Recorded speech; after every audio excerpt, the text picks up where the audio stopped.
Welcome!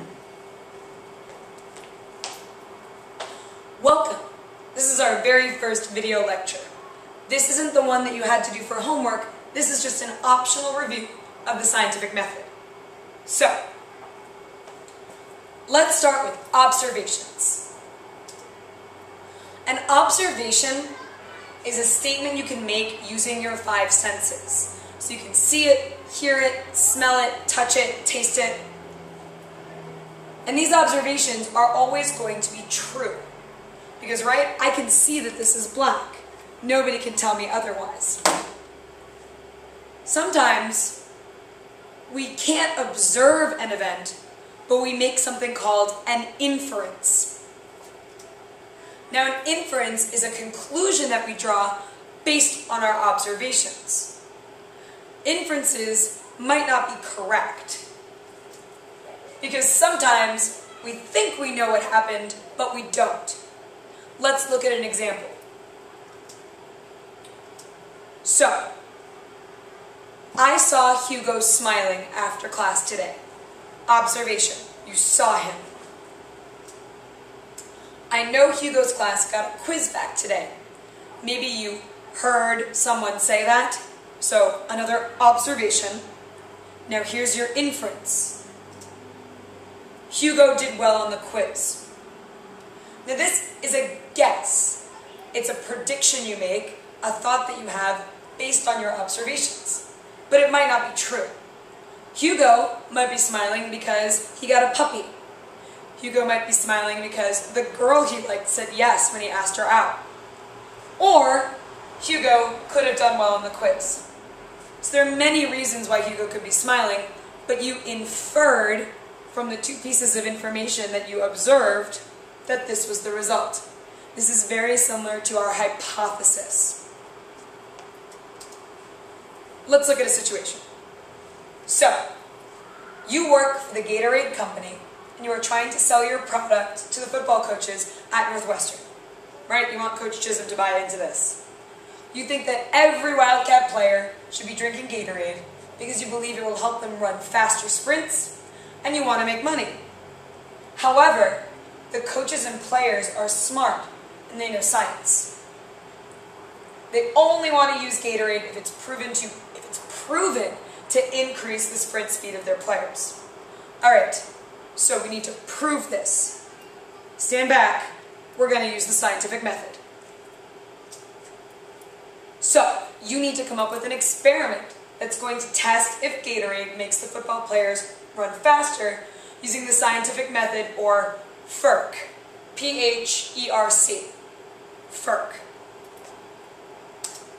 First is our P, problem statements. So our problem statement is our scientific question. It describes what you want to know. What are you trying to figure out? So, what could the problem statement be for our current situation? Here's what I came up with.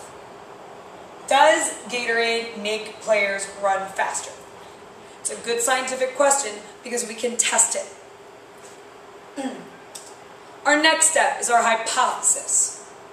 A hypothesis was our prediction or educated guess that we can test. Now, normally we want to put these hypotheses in the form of an if something, then something else. So, think for a second about what your hypothesis might be. Do you think that Gatorade will make the players run faster or not? You're working for the Gatorade company, so you probably think they're going to run faster. So, your hypothesis. If players drink Gatorade, then they will run faster. If, then. That's your guess. So what do we do after we have our hypothesis? We have to test it with E, our experiment. Now before you go out and start doing things willy-nilly, you need to come up with a series of steps that somebody else can reproduce. Because it doesn't do you any good if you do an experiment, but nobody else gets the same results. So, we want to design an experiment to test our hypothesis on 10 football players. Kind of a small group. What should we do? What might we do? First, we want to consider our variables. You may have heard about variables in math. Variables in math are something that changes, right? X could be 4, it could be 10, it changes. Variables in science are the same way. There's two big variables we want to talk about. First of all, our independent variable. The independent variable is the one that we, as the scientists, have control over. We always put that on the x-axis of a graph. The x-axis is our horizontal axis. So, in our experiment, we want to know whether Gatorade makes our players run faster. So what's our independent variable? What are we as the scientists controlling? Whether or not our players drink Gatorade. We'll have one group of players who drinks Gatorade and one group of players who does not. We also want to make sure that we have some sort of control group. A control group is your normal, it's your baseline. It's what you compare your experimental group to. So our control group doesn't get the independent variable. So what's our control group? Well, our independent variable was drinking Gatorade. So our control group is running before drinking Gatorade. Make sense? So we talked about our independent variable. Now we need our dependent variable. And the dependent variable is what you measure. So, our dependent variable has to go on the y-axis, the vertical axis. So we have an x-axis and a y-axis. X-axis is independent, y-axis is dependent. So in this experiment, what are we going to measure? Well, we want to know if drinking Gatorade makes our players run faster. So we need to measure how fast they run. So the speed of the players is going to be our dependent variable. Okay, some things to think about. If you're doing an experiment, why might you only want to change one thing at a time? Well, if you change lots of different things, how will you know which thing had the effect? So, if I wanted to know if Gatorade made my players run faster, I'm not going to give them Gatorade and chocolate and candy and new shoes. Too many variables. We want to make sure we keep things constant. So constants are all the things you keep the same.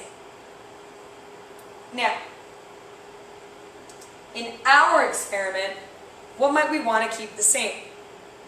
So we have our two groups. We have our group of players. We want to know how fast they run with Gatorade, how fast they run without Gatorade. Well, we should probably make sure we use the same players, because if we use different players, one group might have a really, really fast guy, one group might have a really, really slow guy. We want to keep the distance the same, because if the Gatorade group only has to run 50 meters, and the not Gatorade group has to run 100 meters, they're going to take a lot more time. We also want to make sure we give each person the same amount of Gatorade. So now what? You've got all this glorious information. What do you do with it? You collect it, usually in a chart. Remember our lab from Friday where you all had to write out those beautiful, beautiful charts? Same deal. You want to look at your data in chart form. Maybe even make a graph. And then you want to make a conclusion. So, those were our steps of the scientific method. FERC. P is for problem statement. H is for hypothesis. E is for experiment. R is for results, C is for conclusion. And that's how we roll with the scientific method. See you guys.